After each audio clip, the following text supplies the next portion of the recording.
রাসূলকে ভালোবাসলে আমরা কি পাবো? এক নাম্বার পাবো আমরা আল্লাহর ভালোবাসা। আপনি যদি রাসূলকে ভালোবাসেন, কোন ভালোবাসা পাবেন? আল্লাহর ভালোবাসা পাবেন। রাসূলকে ভালোবাসতে পারলে আল্লাহর ভালোবাসা পাওয়া যাবে। রাসূলকে ভালোবাসতে পারলে আপনার পিছনের সব গুনাহ ক্ষমা করে দিবেন কে? জোরে বলেন কে? আল্লাহ বলেন, ইন কুনতুম তুহিব্বুনাল্লাহ ফাত্তাবিউনি ইউহিব্বুকুমুল্লাহ ওয়া ইয়াগফির লাকুম যুনুবাকুম ওয়াল্লাহু গফুরুর রহিম। রব্বুল আলামিন বলেন, আমাকে ভালোবাসতে চাও, আমার ভালোবাসা তোমরা পেতে চাও, তবে আমার নবীকে ভালোবাসো, আমার নবীর অনুসরণ করো।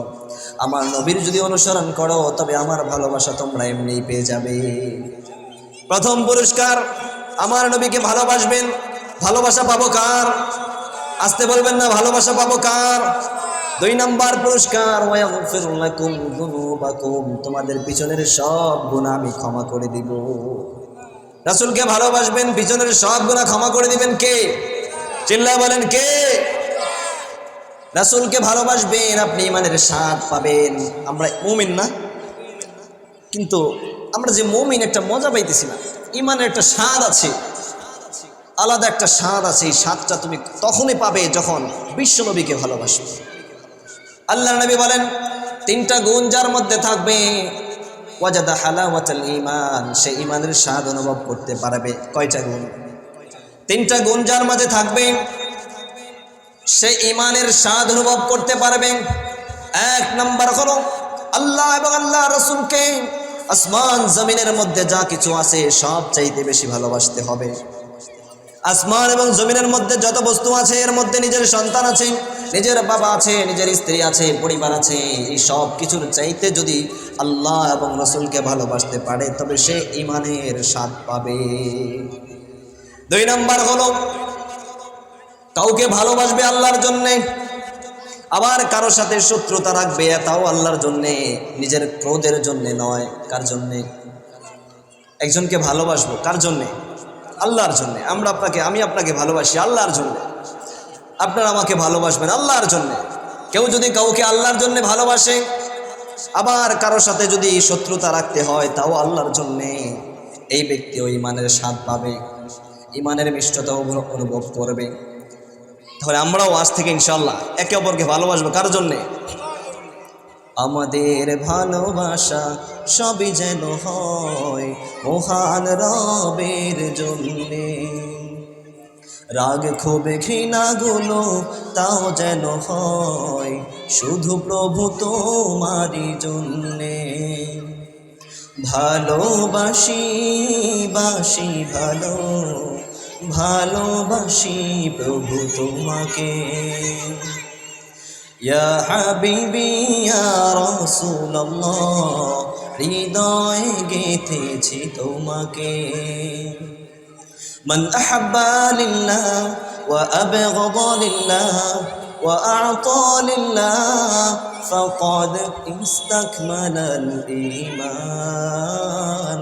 মান আহাব্বা লিল্লাহ ওয়া আবগাদা লিল্লাহ ওয়া আ'তা লিল্লাহ ফাকাদ ইসতাকমালাল ঈমান। আমাদের ভালোবাসা সবই যেন হয় মহান রবের জন্যে, রাগ ক্ষোভে ঘৃণাগুলো তাও যেন হয় শুধু প্রভু তোমারই জন্যে। চিল্লা বলেন আমিন। তাহলে আমাদের একজনের সাথে আরেকজনের ভালোবাসা কার জন্য হবে? আল্লাহর জন্য। তাহলে 2 নাম্বার হলো যার মধ্যে এই গুণটা থাকবে যে কাউকে ভালোবাসছে আল্লাহর জন্য, কারোর সাথে শত্রুতা রাখছে, কথা বলছে না, তাও আল্লাহর জন্যে, এই ব্যক্তিও ঈমানের স্বাদ পাবে।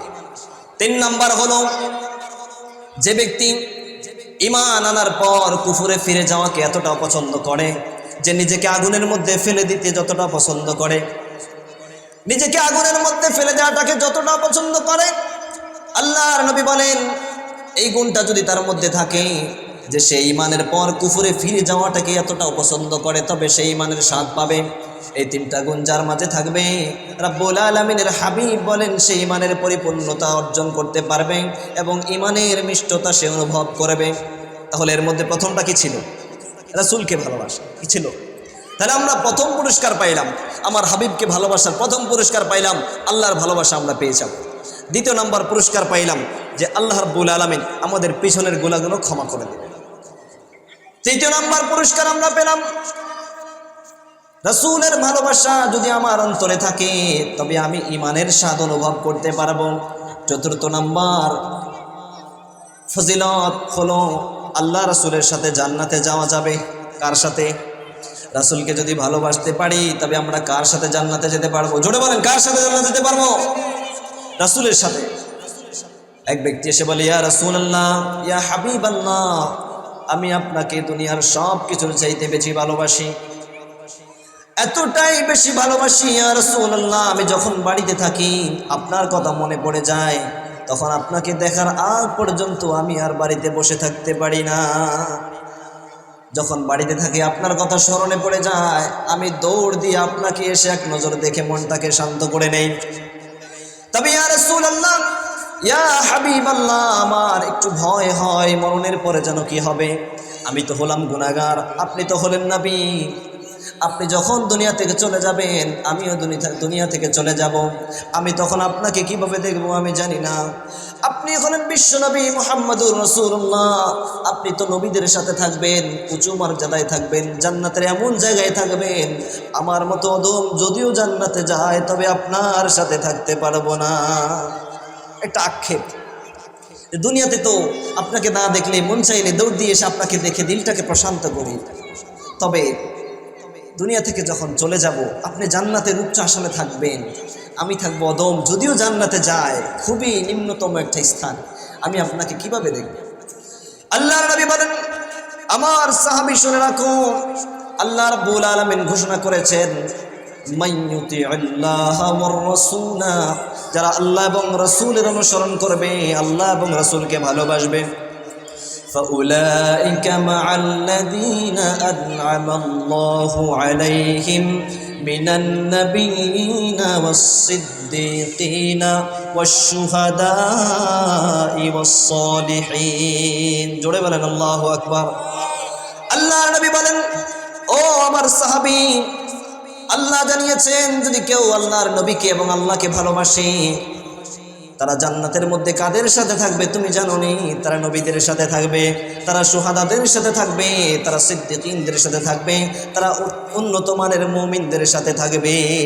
তাহলে তোমার কোনো টেনশন নাই, তুমি যদি আল্লাহ এবং রাসূলকে ভালোবাসো জান্নাতেও আল্লাহ এবং রাসূলের সাথেই থাকবে। বলেন সুবহানাল্লাহ। এজন্য আমরা আল্লাহকে ভালোবাসা দরকার আছে কিনা? আল্লাহ রাসূলকে ভালোবাসা দরকার আছে কিনা? আল্লাহ এবং আল্লাহ রাসূলকে ভালোবাসলে আমাদের 4 নম্বর পুরস্কার হলো আল্লাহ রাসূলের সাথে জান্নাতে যাওয়া যাবে। আরেকজন সাহাবী এসে বলেন, ইয়া রাসূলুল্লাহ, মাতা সাআ, কিয়ামত কখন হবে? আল্লাহর নবী বলেন, তুমি কিয়ামতের জন্য কি এমন প্রস্তুতি নিছো যে এইসব কিয়ামতের কথা জিজ্ঞেস করছো?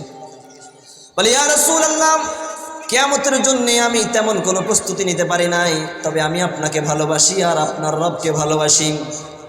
আল্লাহ নবী বলে, তাহলে শুনে রাখো, ইন্নাকা মা মান আহবাবতা, তুমি যাকে ভালোবাসো কিয়ামতের দিন তুমি তার সাথেই থাকবে। সুবহানাল্লাহ।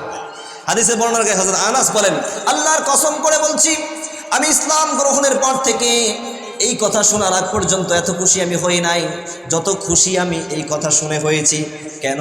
কারণ আমি আল্লাহকে ভালোবাসি, আল্লাহর নবীকে ভালোবাসি, আমি আবু বকরকে ভালোবাসি, আমি ওসমানকে ভালোবাসি। আজ আল্লাহর নবী বলেছেন, যদি আল্লাহকে ভালোবাসো, আল্লাহর নবীকে ভালোবাসো, তবে তাদের সাথে তোমরা কিয়ামতের দিন থাকবে, কিয়ামতের দিন থেকে শুরু করে জান্নাত পর্যন্ত তাদের সাথে থাকবে। আমি কসম করে বলছি, আমি আল্লাহকে ভালোবাসি, আল্লাহর নবীকে ভালোবাসি, সুতরাং আমি তাদের সাথে জান্নাতে যেতে পারবো। আমি এত খুশি আর কোনোদিন হই নাই এই কথাটা শুনে যতটা খুশি হয়েছে। সুবহানাল্লাহ। এজন্যে রাসূলকে ভালোবাসা আমাদের প্রয়োজন আছে না নাই? কিভাবে ভালোবাসবো রাসূলকে? কি দিয়ে ভালোবাসবো? আমরা রাসূলকে ভালোবাসবো কি দিয়ে? রাসূলের সুন্নাতকে ভালোবাসি। কিভাবে? রাসূল তো নেই, এজন্য এখন রাসূলকে ভালোবাসা হবে কিভাবে? যদি রাসূলের প্রত্যেকটা সুন্নাতকে আমরা অনুসরণ করতে পারি। রাসূল যেভাবে চলেছেন, যেভাবে কথা বলেছেন, যেভাবে কথা বলতে বলেছেন, যেভাবে সালাত পড়ার জন্য বলেছেন, যেভাবে সিয়াম পালন করার জন্য বলেছেন, যেভাবে পর্দা করার জন্য বলেছেন, যেভাবে আমাদেরকে গুনাহ থেকে বেঁচে থাকার নির্দেশ দিয়েছেন, সবগুলো কথা যদি আমরা মানতে পারি তবে রাসূলকে মহব্বত করা হয়ে যায়। আর কিয়ামতের দিন এই রাসূলের সুন্নাতকে মহব্বত করার কারণে রাসূলকে ভালোবাসা হয়ে যাবে এবং আমরা কিয়ামতের দিন রাসূলের সাথেই জান্নাতে থাকবো ইনশাআল্লাহ। এজন্য আজকে আমরা যতটুকু শিখলাম, আজকের আলোচনা থেকে আমরা এতটুকু নিয়ে যাব যে আমরা আজ থেকে রাসূলকে সর্বোচ্চ ভালোবাসা দেব।